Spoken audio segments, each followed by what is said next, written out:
ఉంటే నేను 14 సంవత్సరాలు తెలంగాణ ఉద్యమంలో నేను పాటగా ప్రశ్నించిన అయ్యోనివా నువ్వు అవ్వోనివా తెలంగాణోనికి తోటి పాలోనివా అని చెప్పేసి మేము పాటలు కూడా పాడినాం.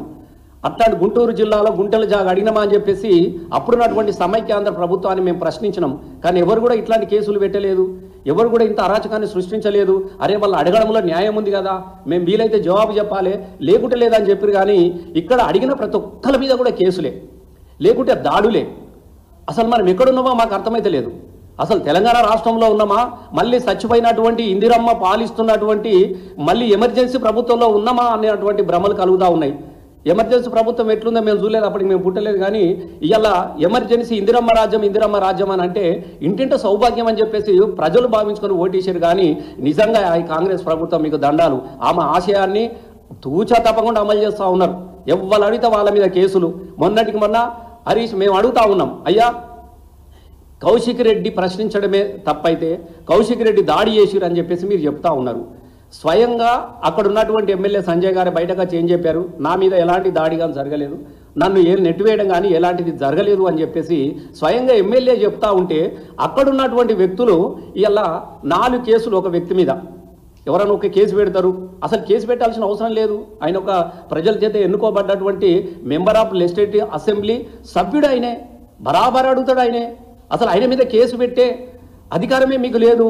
కానీ ఒక ఉద్దేశపూర్వకంగా అంటే బీఆర్ఎస్ ఎమ్మెల్యేలను వేధించాలి, బీఆర్ఎస్ ఎమ్మెల్యేలను అణగదొక్కాలి, బీఆర్ఎస్ ఎమ్మెల్యేలు ప్రశ్నిస్తున్నారు కదా, ప్రజల వైపు నిలబడుతున్నారు కదా, వీళ్ళని ప్రజల్లో లేకుండా చేయాలన్నటువంటి ఒక దుర్బుద్ధితోని అనేక రోజులుగా మనం పాడి కౌశిక్ రెడ్డి మీద జరుగుతున్నటువంటి దాడులు కూడా మనం చూస్తూ ఉన్నాం. ఒకరోజు కుకట్పల్లి నుంచి గాంధీ గారు ఈ బీఆర్ఎస్ పార్టీ కండువా కప్పుకొని కారు గుర్తు మీద గెలిచినటువంటి వ్యక్తి కాంగ్రెస్ పార్టీలో చేరితే, అయ్యా నువ్వు పోయేడుంటే రాజీనామా చేసిపోరా నాయన, మా పార్టీ మీద గురించి నువ్వు ఎట్లపోతావు అన్నందుకు 5 పోలీస్ స్టేషన్లు దాటి కుకటిపల్లి నుండి వచ్చి మరి ఆ రోజు పాడి కౌశిక్ రెడ్డి ఇంటి మీద పడి అనేక అల్లరి మూకలు ఆయన గుండగాలను ఆయన రౌడీగాలను తీసుకొచ్చి అక్కడ పూలకుండీలు పగలగొట్టి కౌశిక్ రెడ్డి ఇంటి మీద దాడి చేసినటువంటి గాంధీ మీద ఏమైనా మీరు ఇప్పటివరకల్లా కేసులు పెట్టిరా, ఆయన గురించి ఏమైనా మాట్లాడిరా అని మేము అడుగుతా ఉన్నాం. అట్లాగే రైతులను ఆదుకునే దమ్ము లేదు. రైతులు నీళ్ళు వచ్చి చాలా ఇబ్బందులు పడుతుంటే ఇళ్లకు నీళ్ళు వచ్చి తుఫాను వచ్చేసి వర్షం వచ్చేసి అన్నమో రామచంద్ర అంటూ ఖమ్మం ప్రజలంతా విలవిలలాడిపోతూ ఉంటే ఆ రోజు హరీష్ అన్న వెళ్ళి బీఆర్ఎస్ ప్రభుత్వం తరఫున కేసీఆర్ గారి ఆదేశాల మేరకు ఇలా వీళ్ళందరూ వెళ్ళి అక్కడ ఖమ్మం పోతే అక్కడ కూడా మీరు రావడానికి వీల్లేదు, మీరు పలకరియడానికి వీల్లేదు, వాళ్ళు అట్లే రావాలి వరదలలో పడి అని చెప్పేసేసి ఎదురు తిరిగి రాళ్ళదాడి చేసిరే. మరి అట్లాంటి వాళ్ళ మీద మీరు ఏం కేసు పెట్టిరు? పరామర్శకెళ్తున్నటువంటి 10 సంవత్సరాల అధికారంలో ఉన్నటువంటి బీఆర్ఎస్ పార్టీ తరఫున ప్రజాప్రతినిధులు జగదీశ్వర్ రెడ్డి చాలామంది ఎమ్మెల్యేలు పోతే వాళ్ళ మీద రాళ్ళదాడి చేసిరు మీరు. మరి వాళ్ళ మీద ఏమైనా కేసులు పెట్టిరా అని చెప్పేసి మేము అడుగుతా ఉన్నాం. ఇట్లా 1 కాదు 2 కాదు చెప్పుకుంటూ పోతే చాలా ఉన్నాయి. మాట్లాడితే పాపం అయిపోతూ ఉన్నది, అడిగితే పాపం అవుతా ఉన్నది. మరి కేవలము మీరు చేసే ఒక నీతి, బీఆర్ఎస్ వాళ్ళు మాట్లాడితే ఒక నీతి అని నేను అడుగుతా ఉన్నాను.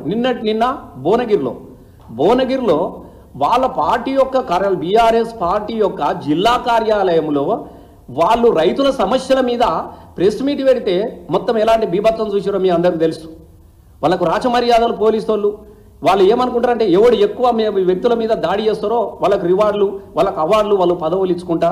మరి ఇంత అరాచకాన్ని సృష్టించినటువంటి భువనగిరిలో కాంగ్రెస్ గుండాలు చేసినటువంటి ఆ గుండాల మీద మీరు ఏమన్నా కేసులు పెట్టిరా? కేవలము అధికార పక్షాన్ని ప్రతిపక్షంగా ఉండి ప్రశ్నించినందుకు కౌశిక్ రెడ్డి మీద 4 మనుషులు, సంజయ్ గారి పిఏ, ఆర్డీఓ గారు, తర్వాత ఇంకొకరితోని అంటే ఒక 4 కేసులు, ఒక వ్యక్తి మీద 4 కేసులు పెట్టచ్చునా? మీరే చెప్పండి. సరే ఆయన అడగడం నేరం అయితే నేరం కాదు మీరు అనుకున్నట్టుంటే అరే ఈయన అడిగిట్లా చేసిన అని పెడతారు. కానీ నలుగురు కూడా పలుకొని కేసు పెట్టారు అంటే మీరు 100% ముందుగాలనే బీఆర్ఎస్ పార్టీ యొక్క ఎమ్మెల్యేలు రేపు ప్రశ్నిస్తారు కాబట్టి వీళ్ళని భయభ్రాంతులకు గురి చేయాలి, వాళ్ళ మీద కేసులు పెట్టాలన్నటువంటి ఒక దుర్బుద్ధితో పెట్టినటువంటి కేసు ఇదిగా మేము భావించుకుంటా ఉంటున్నాం. ఇవాళ ఇంకా సిగ్గు లేక సంజయ్ గారు, నేను ఒకటి అడుగుతా ఉన్నా, ఇవాళ సంజయ్ గారు స్పీకర్ దగ్గరికి వెళ్ళి పాడి కౌశిక్ రెడ్డి నా మీద దాడి చేసిండు, ఈయన శాసన సభ్యత్వాన్ని రద్దు చేయాలని చెప్పేసి సిగ్గు లేక ఇవాళ పోయి స్పీకర్ గారికి ఆయన దరఖాస్తు చేస్తూ ఉన్నారు. నిజంగా నీకు సిగ్గుంటే, నీకు లజ్జ ఉంటే, నువ్వు ఒక మనిషివే అయితే నేను ఇవాళ ఒక్కటి నీకు సూటిగా చెప్తా ఉన్నా సంజయ్ గారు, నువ్వు ఫస్ట్ రాజీనామా చేయి. పెద్ద పొంకలాలు నీ ముఖానికి నేను కూడా 10 సంవత్సరాలు ఎమ్మెల్యేగా పనిచేసిన, నాతో పాటు 5 సంవత్సరాలు కూడా నువ్వు ఉన్నావు. కానీ ఎట్లాంటి పరిస్థితులలో నేను గెలిపించిన ఒక్కసారి నువ్వు చేసుకో.